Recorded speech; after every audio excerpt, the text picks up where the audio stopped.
Hey there, and welcome. I'm Anna Hartman, and this is Unreal Results, a podcast where I help you get better outcomes and gain the confidence that you can help anyone, even the most complex cases.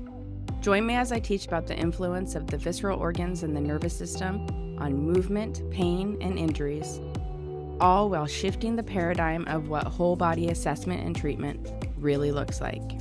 I'm glad you're here. Let's dive in. Hello, and welcome to another episode of the Unreal Results podcast. So, just a reminder that the podcast for the summertime, so about a month and a half between beginning of July and the middle of August 2024, we're going to be doing some reruns, but not whole episodes, just clips of some of my favorite things that I've covered in the last 66 episodes. So I'm going to be focusing on more of the episodes that haven't got as many downloads as others.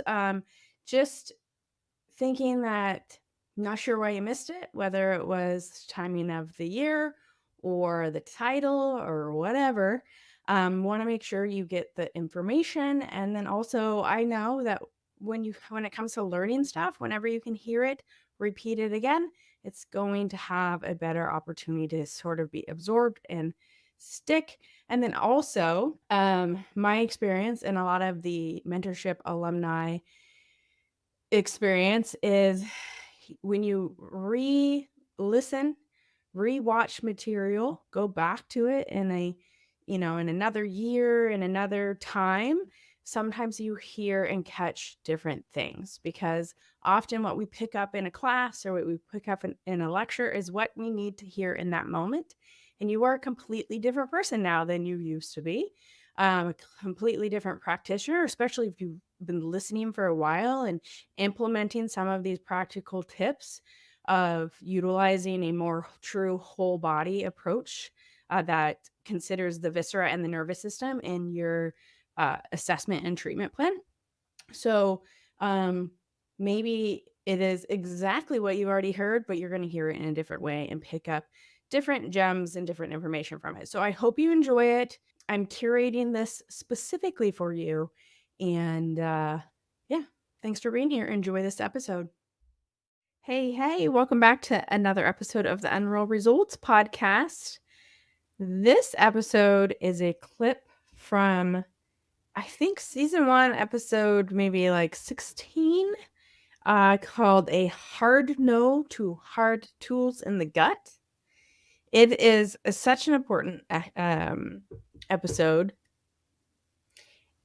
because I'd say, like, one of the most common questions I get, or the thing that is like, gives me like it's like an ick to me when I see it in people's clinics or athletic training rooms or gyms, is what I think of the hard psoas release tools.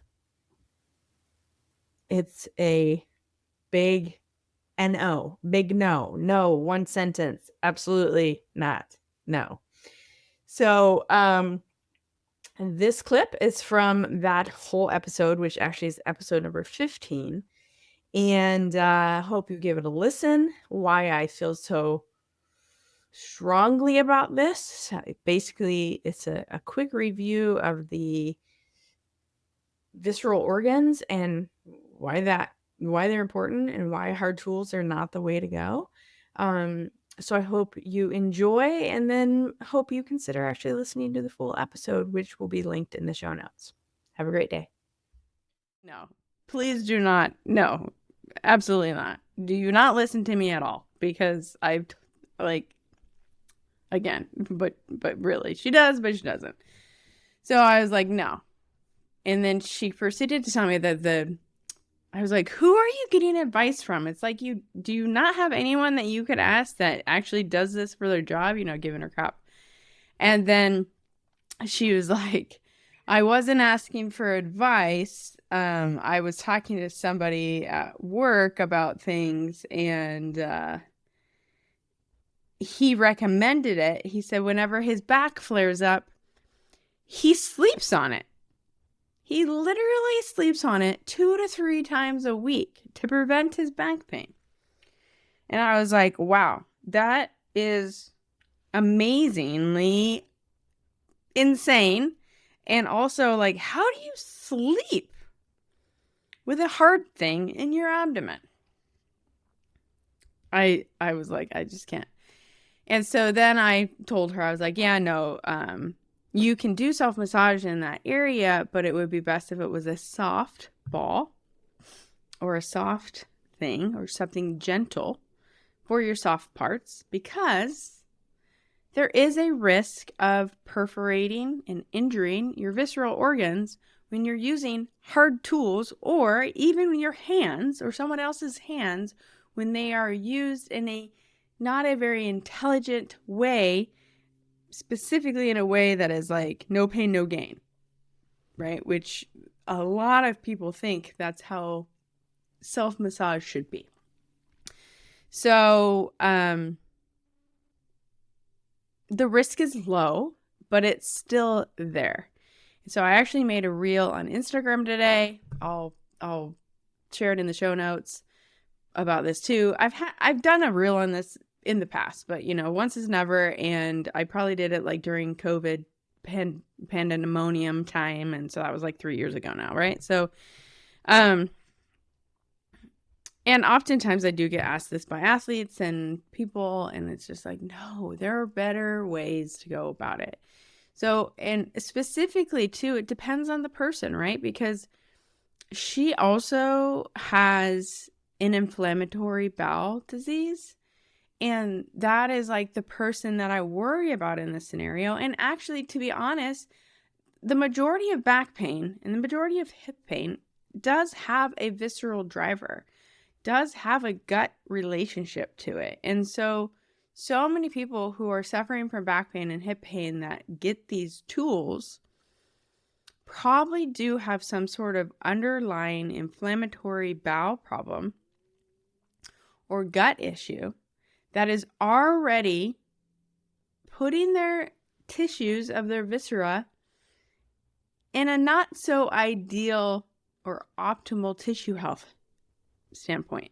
So theoretically, one would think that if the tissue health of the visceral organs are not that great to begin with, pressing on them with a hard tool with a lot of force and pressure, eliciting pain often, is a really quick way to significantly increase the risk of perforating organs or causing massive hematomas that result often in the need for surgery, like abdominal surgery, to fix things.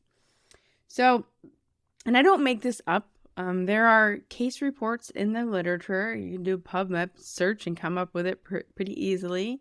I shared 3 in the reel today.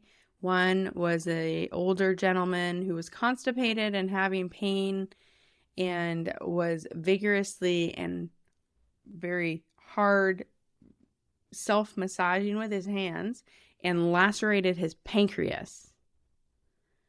You might, if you've been in one of my courses or seen some of my videos, I'm not sure if it's a public video or not, sorry, but I have a video of a visceral massage with a Coregeous ball, which I'll show you in a second, the ball. And even in that video, when I'm talking about the anatomy and the areas that we're at, I say, hey, this area is where your pancreas is at. And your pancreas is a very soft and delicate organ, and also a very important organ. The pancreas is an organ you don't want to fuck with, because if you were to lacerate it like this guy did, like when you start removing, injuring organs like the pancreas that are like linked to the function of everything, right? Because it is a endocrine and exocrine organ. Like, that's not ideal for optimal healthy living. that is just a risk I am not willing to take for the sake of self-massage or even like working on someone. I am very gentle and very cognizant when I have my hands in the area of someone's pancreas. So that was one. There was also an article shared about transverse colon perforation. And then I think I can't remember if it was ascending or descending colon perforation too. So those are probably the more common ones, the colon things, because oftentimes people are going after the psoas. And the psoas, the area it is around is going to be sigmoid colon on the left. The small loops of the intestine, so the mesenteric root of the small intestine, and then on the right side, same thing, mesenteric root, can be ascending colon a little bit. Kidneys, the base of the kidneys are in this area too, so those would be ones that, gosh, those are the worst too. Like that, the kidneys are also very sensitive to high pressure. So the quickest way to feel like shit is to overtreat and compress on the kidneys. So these are some of the common things.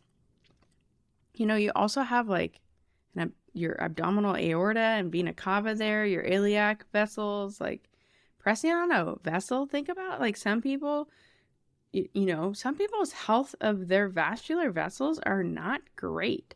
And so then you're adding more pressure and pushing on it with a hard tool. I worry about some sort of like aneurysm type of scenario. Don't know if that's ever happened. There is potential for it. We have a lot of an important anatomy deep in our gut that is deep to fat, right? There's supposed to be fat to protect things, and it's deep to muscles, right? Posterior abdominal wall, anterior abdominal wall. Like it's supposed to be fairly protected. Think about the organs that sit within the bowl of our pelvis. Like they sit within a bony protection. And when we're sticking things in there, it's just, we're asking for trouble, especially if we're sticking things in there without having a idea of what the anatomy is like. So I will give, it's not like I don't give self-massage of the viscera to people or a quote, a psoas release. I call it that often because that's, the language. I'm speaking the athlete's language, but I don't necessarily think we're always working on the psoas, but it's the general area I'm trying to get.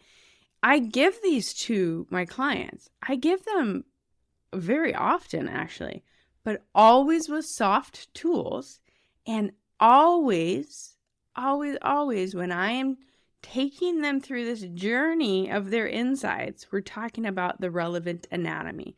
We're talking about what the anatomy is, what it could feel like what it should feel like. It shouldn't feel super uncomfortable. It shouldn't feel really visceral. It shouldn't be really painful, right?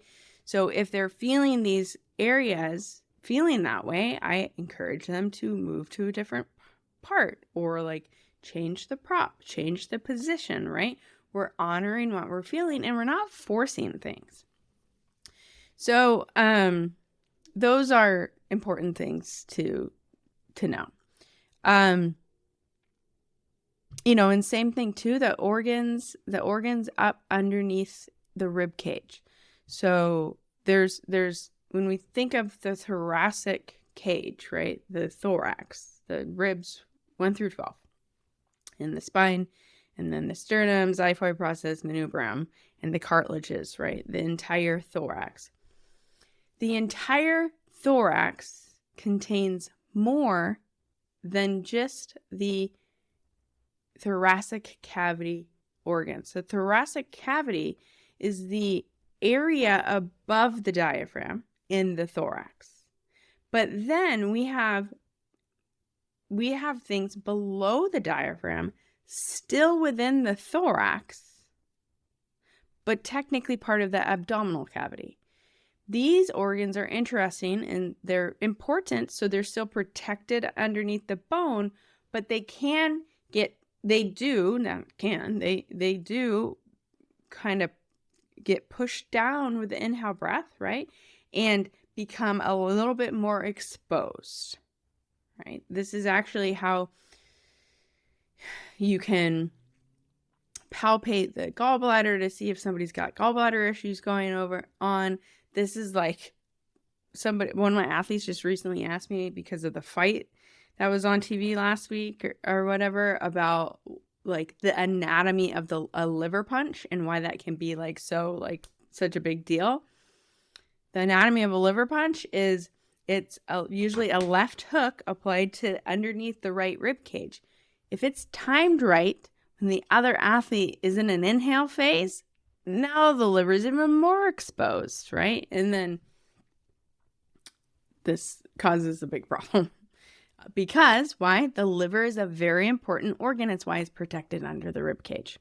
So it's important to realize too that when we're using self-massage and these tools, when we're up in that area, that subdiaphragmatic area around the rib cage, like there's some pretty sensitive and important anatomy there to be aware of when you're doing some of these self-massage things. It doesn't mean that you can't do self-massage with your hands or with tools, but it means that the type of tool you use is important, and the knowledge of why you're doing it is important, and to understand the rules of harder is not better, should not be painful, let your breath guide you, like deeper is not better, etc.